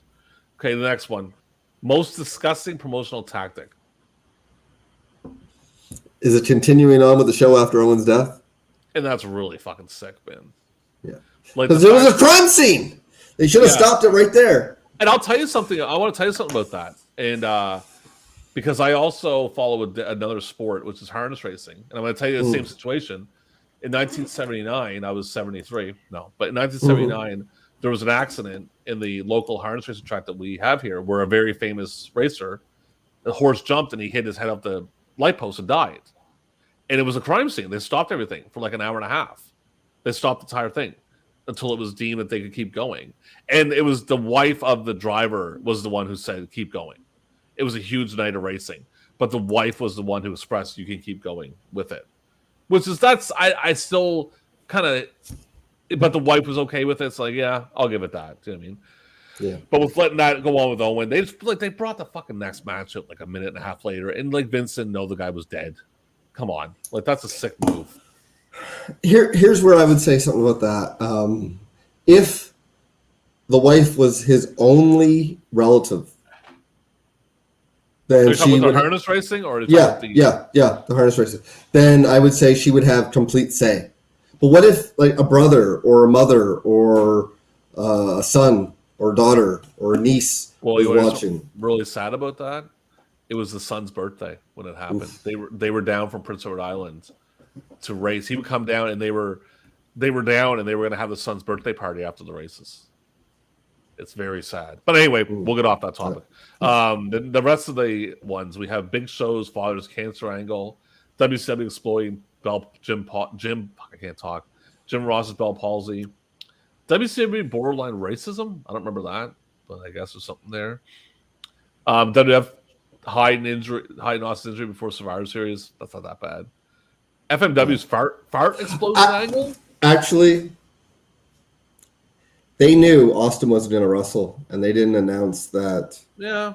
So that's it. Certainly doesn't compare to some of the other ones, but I get why it would get some votes. Well, this one here, the FMW fart explosion angle. What the hell is that? Is that what I think it is? Well, I mean, we watched that Dark Side, And speaking of which, I don't think we've talked about the Johnny K-9 thing at all. Did you watch his Dark Side? Okay. It was okay. I mean, I wasn't like, it was like, yeah, it was all right. I loved his wife. Yeah. She sounded so Canadian that she made the Hart sound like they were British. I'll tell you I like the part where it's about when the guy doesn't get paid. The Moore's like doesn't get his money, and he goes in and threatens the promoter. Which is like, yeah, that's pretty. I mean, listen, I know a lot of really crazy people. I grew up around a lot of them, and I'll tell you one thing about crazy people like this guy. If you're their friend, man, they got your back 100%. They might be crazy as shit and kill people, but when they're your friend, man, they're I don't want to say it, but sometimes they're kind of good friends to have. But what's his name at a good point, though? I mean, yeah, he'll pay us this time, but we're not going to get booked ever again, and that's what happened. He didn't. Yeah, so we're going to go to Reader's favorite wrestler. Is this Kamashi? No, Jericho. Mick Foley was 2. Masawa, Rock, Benoit, Flair, Sandman, Hardy, Bret Hart. Reader's least favorite wrestler. Is this Big Show? It was Hulk Hogan. So I was looking behind my cat's back there staring at me. Kevin Nash was at 2. Big Show was at 3. Savage was 4. Rock. Evan Courageous. That's a strange one. And Triple H. And then like a bunch. I don't know why Evan Courageous would be in that list. You ever listen to Shivani's podcast with? Oh yeah. Yep. He's not a fan of Evan Courageous. What's the deal? I didn't see anything wrong with him. He was just kind of there. He said he was the worst guy. Like, really? Yeah, because what's his name? What's his co-host's name again? Conrad. Conrad. Yeah, like he just happened to throw his name out there one time, and Shivani said, "Oh, you know, he's actually the worst guy that I ever had to put over on commentary." Really? He said he was the shits. Oh, I never. Worst wrestler. Does Hogan? Kevin Nash. He's the guy they hated this year. They hated Kevin Nash this year. They have hates on for people, and he's the guy they hated this year. Viscera's at 2. Hogan, Sid Vicious, Jim Duggan, Stevie Ray, Rick Steiner, Evan Courageous again. The Iron Sheik, because I guess you're going to count that fucking Heroes of Wrestling bullshit. Yeah. Randy Savage, Jake should be in there too if they're counting Heroes of Wrestling. Worst tag team.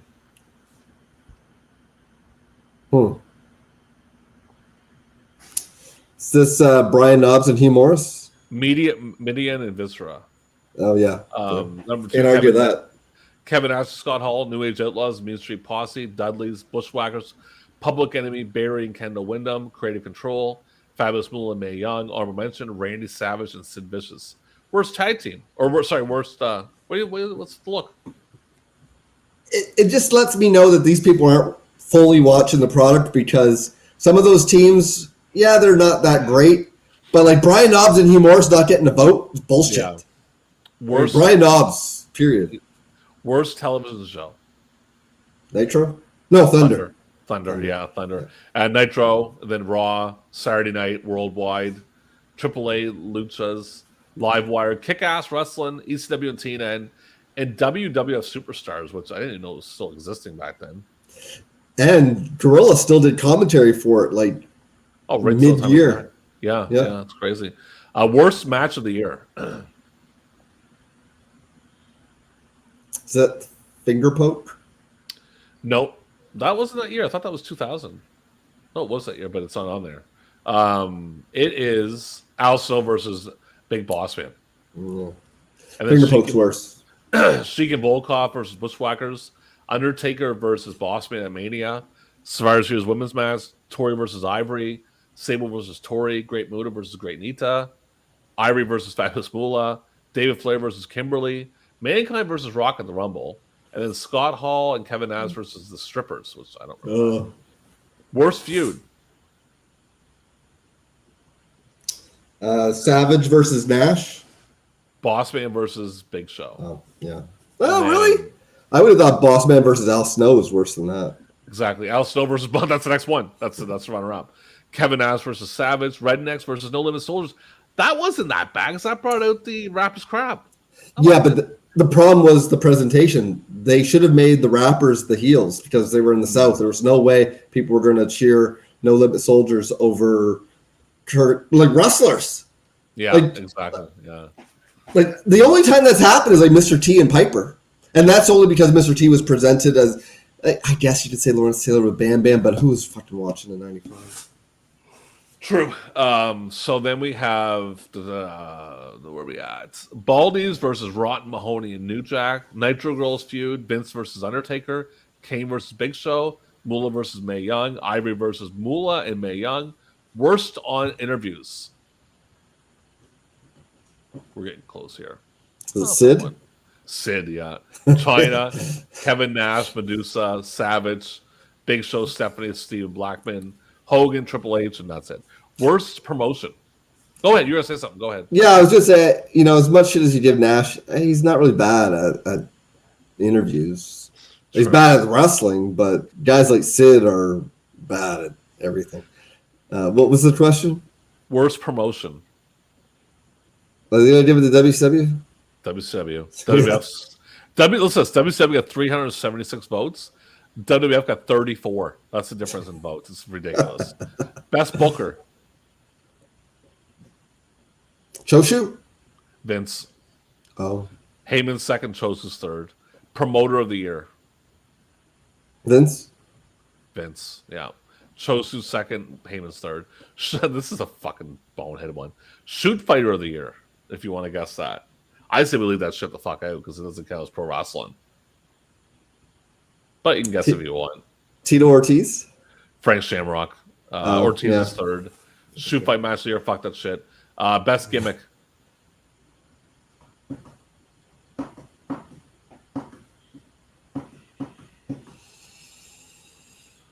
I really don't know. Kane? The Rock. Y2J is second. Magnum Tokyo's third. Worst gimmick.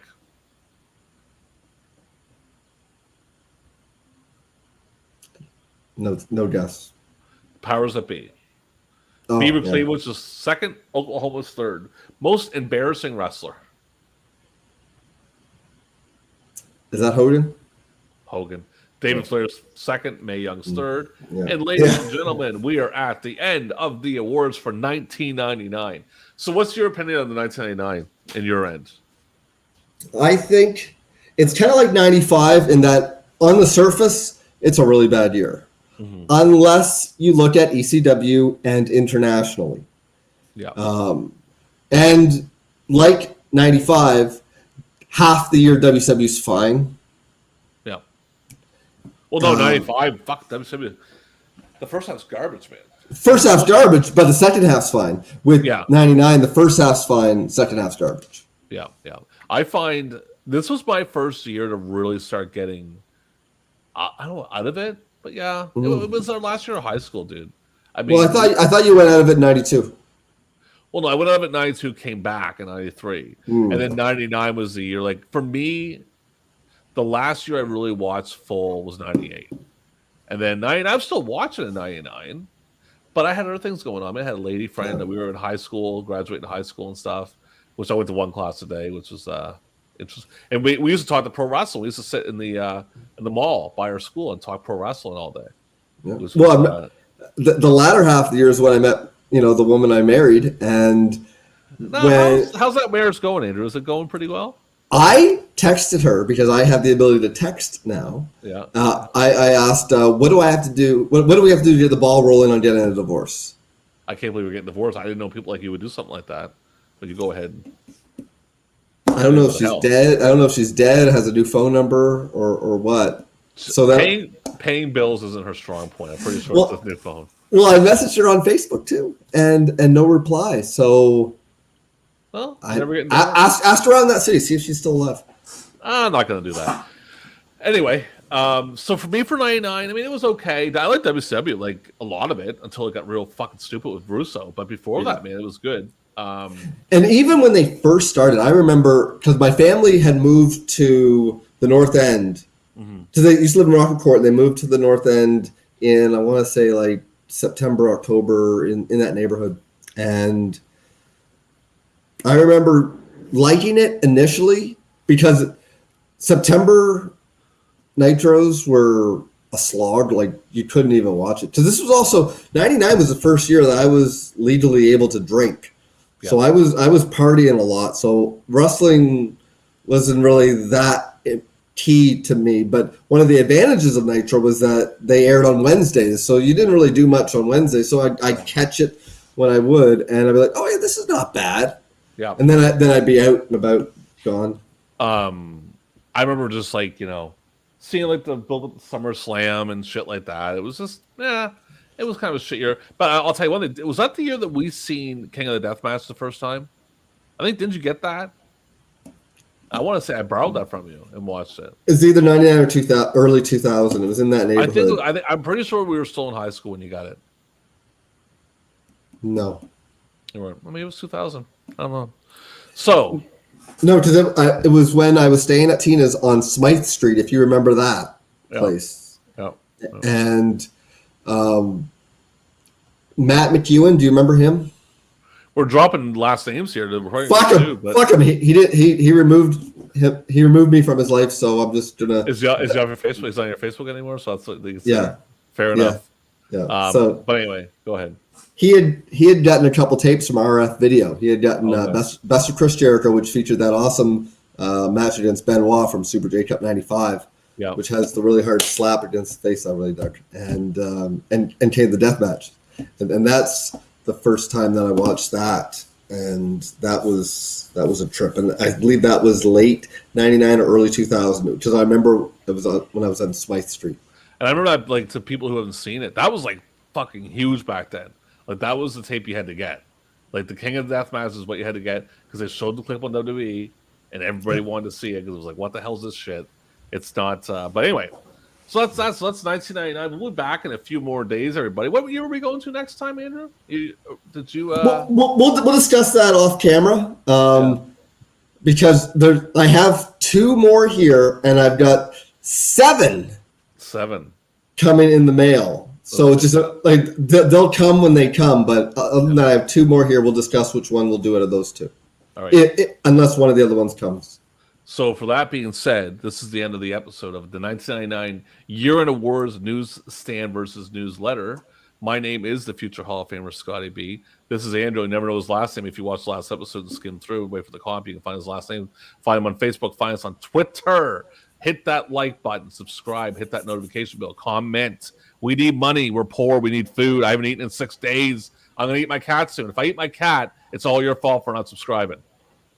I'm gonna have some Cheez-Its and finish watching Bloodsport. Have you ever seen Bloodsport? No, I have not. And P.S. I'm not going to eat my cat, so please do not call the SPCA on me.